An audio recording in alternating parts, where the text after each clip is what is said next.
The next piece of our program, we're going to drill into one important piece of our infrastructure, which is public transportation. In the last decade, our region has significantly expanded our transit network, bringing on new train and bus services to Brunswick, adding service to Gorham, expanding hours and coverage in many other places. And last year, PACTS launched Transit Tomorrow with Commissioner Van Note and the board chairs of our 7 public transportation agencies.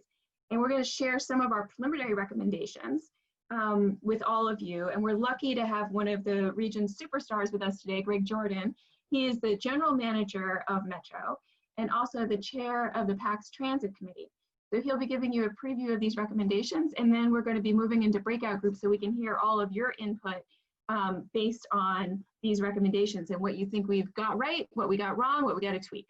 So with that, I'm going to turn it over to you, Greg. Hi, Christina. Hi. Quick So check. glad to have you here. Can you hear me okay? Yeah, you sound great.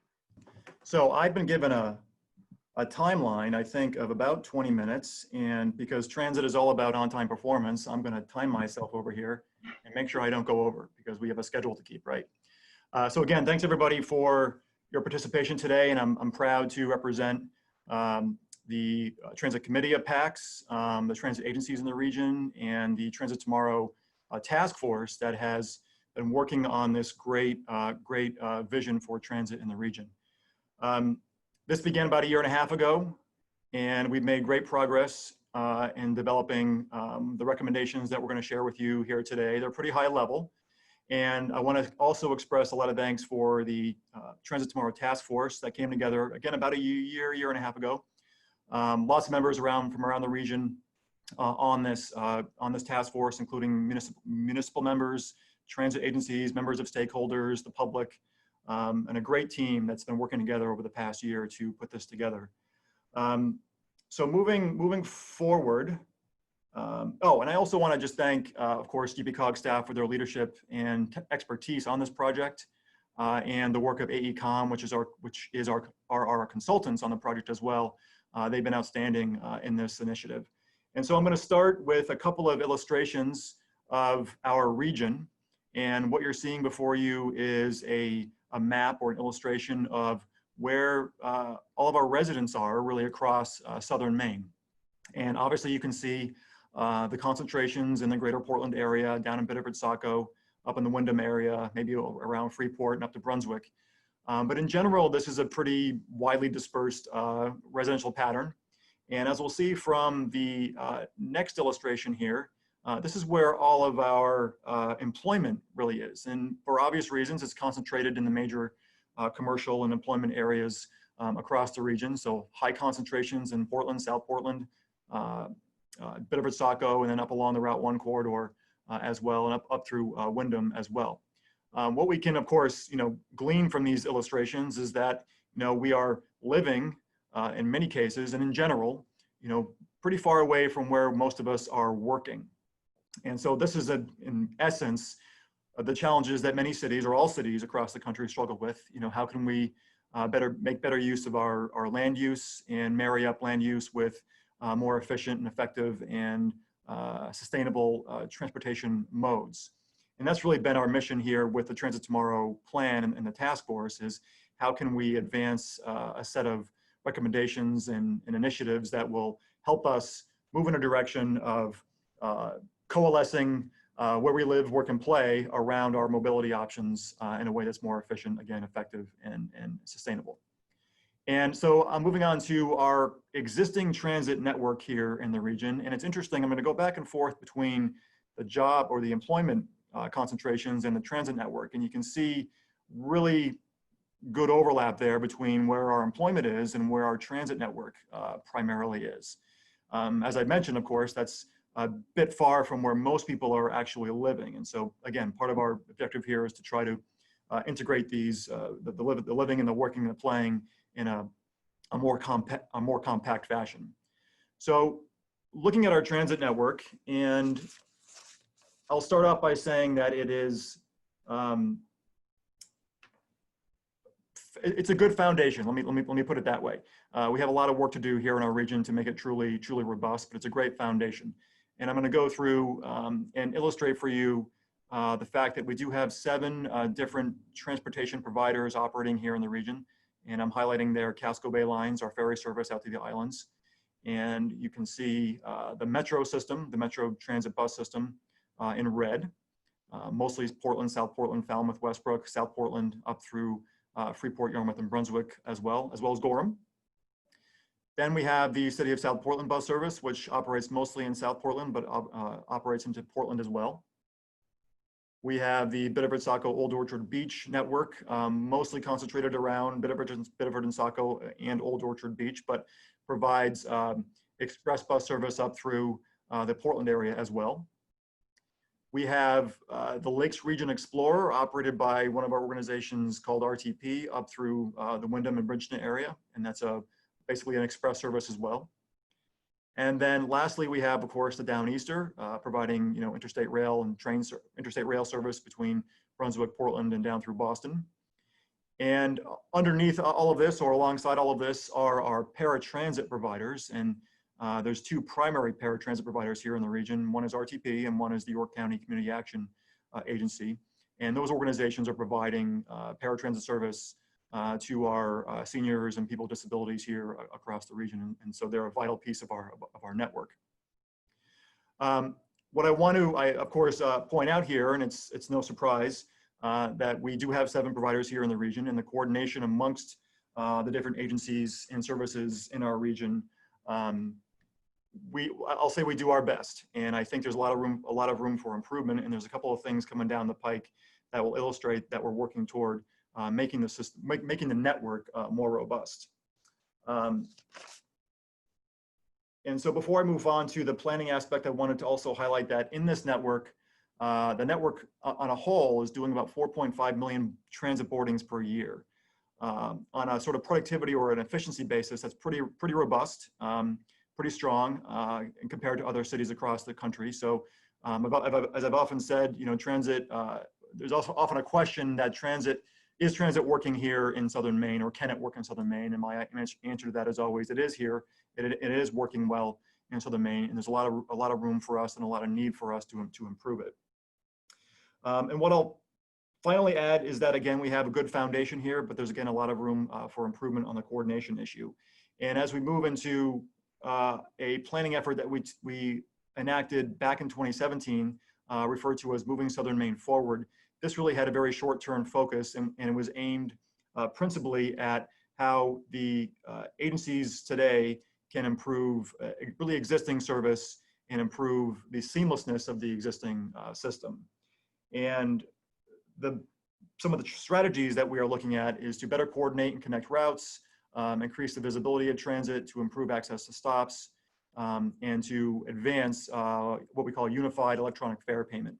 I'm happy to say that 3 of the agencies, Metro, City of South Portland, and Biddeford-Saco Old Orchard Beach Transit, are advancing a project to integrate our fare payment system so that riders can use a smart card or their smartphone, and will be able to access those 3 providers with the same fare media, basically.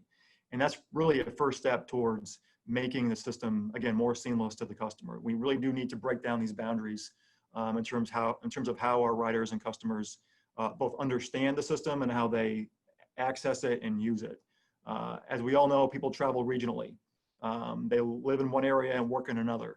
And jurisdictional boundaries and agency boundaries are largely irrelevant and of no concern to their daily life. And I think it's our obligation to make sure that those travels are, again, as seamless, convenient, and swift as possible. And so I'm proud to be a part of that project with our partners, and hope that we can advance it to our other partners here in the region so that everybody who uses transit, whether it's rail, ferry, or bus, can be using one fare payment method and get on all systems.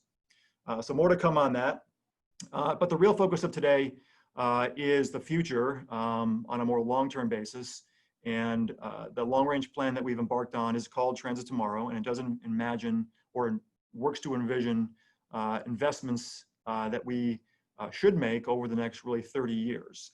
And the principal focus of this effort is, of course, number one, to be regional and to be strategy driven. And I will contrast that in relation to being sort of agency driven. historically, as our network would lead you to believe, how we've allocated funding, how we planned our system has largely been built around what different agencies are in their missions to accomplish, what their communities are asking them to do. And while we do try to coordinate, it has become a bit of a parochial system. And so the imperative of Transit Tomorrow really is to take it to a higher level, to be regional, to be strategy driven and not agency driven, and to move transit to the next plane here in Southern Maine. And so to that end, the vision that we've established is on the screen here, and I'm just going to highlight a couple of the main points. We do want to achieve a system where using transit can be faster than driving an automobile. I know there's been some concern that maybe that's too aggressive or maybe not even realistic.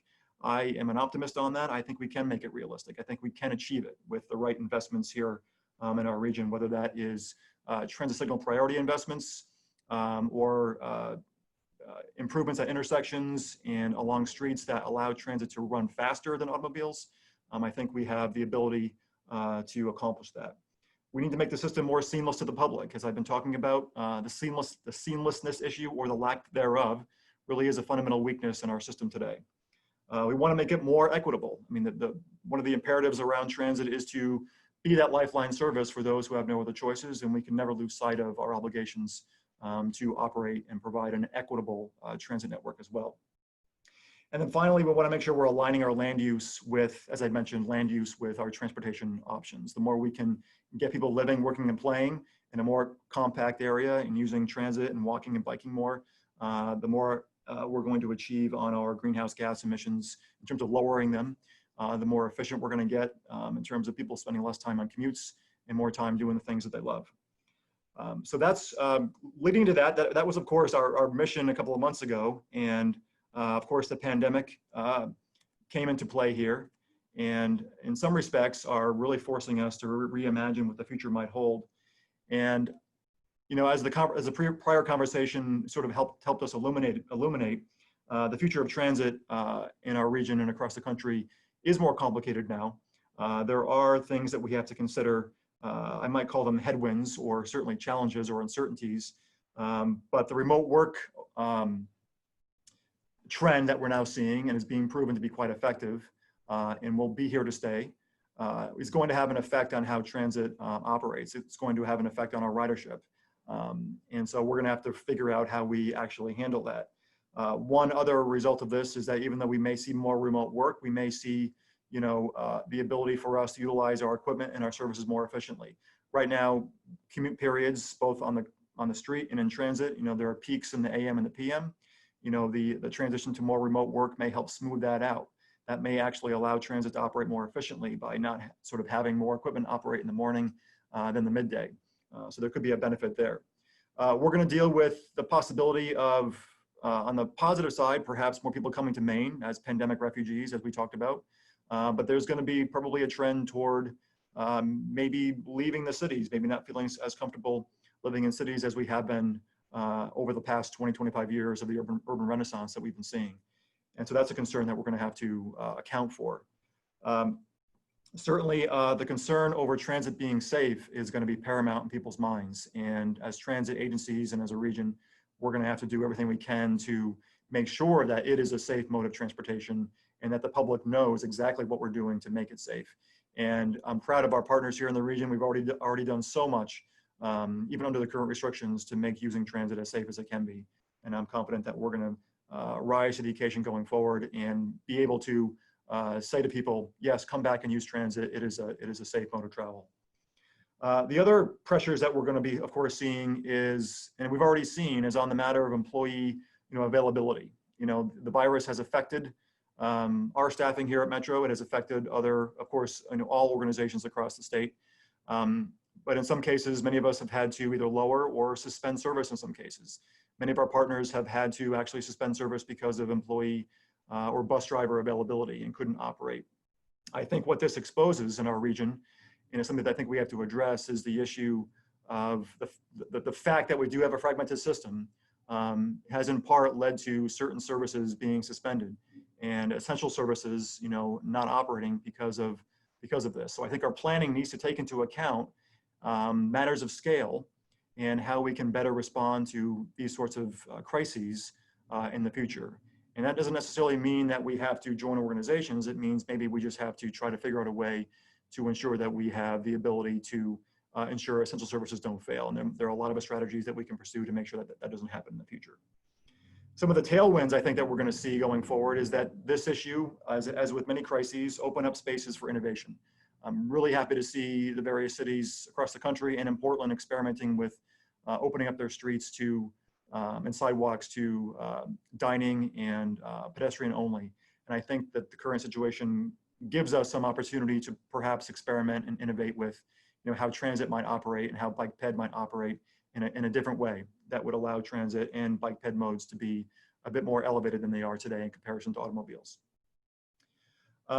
So moving ahead and moving back into the work that our Transit Tomorrow Task Force has done and our consultants have done on our behalf. Our consultants work very hard to do some scenario planning around different modes of improvement and looking at different forms of more compact land use. And the statistics that you see up here on the screen reflect a move toward more compact land use here in the region with a pretty modest improvement in bus service only. And the metrics that you see there in terms of increased ridership, increased transit accessibility are pretty strong. The reduced parking demand on the Portland Peninsula is not as strong as we would like. And there's also positive benefits on VMT and greenhouse gas emissions and congestion. But as I mentioned, this is based on a pretty modest transit improvement scenario. The recommendations that I'm going to go through in a moment are much more transformative and much more robust than these metrics or metrics would have us conclude at this point. But this does tell us that the combination of more compact land use and more transit availability does move us in the right direction along transit ridership and VMT, greenhouse gas emissions, and congestion. And so moving ahead here, in terms of accomplishing the vision, our consultants and our Transit Tomorrow team came up with 3 basic buckets to organize our thinking around the improvements we want to make. And the first one is make transit easier. The second one is to expand local connections. And the third one is to introduce rapid transit. And I'm going to go through each one of these pretty briefly. And of course, all of these need to be understood in the context of smarter land use and more compact land use here in our region, because the two together really are what make those benchmarks rise to the level that we need. So on the first set of priorities or recommendations along making transit easier, and these are things that we can do more in the short range. They involve things like improving coordination and things like the unified fare payment that I mentioned earlier.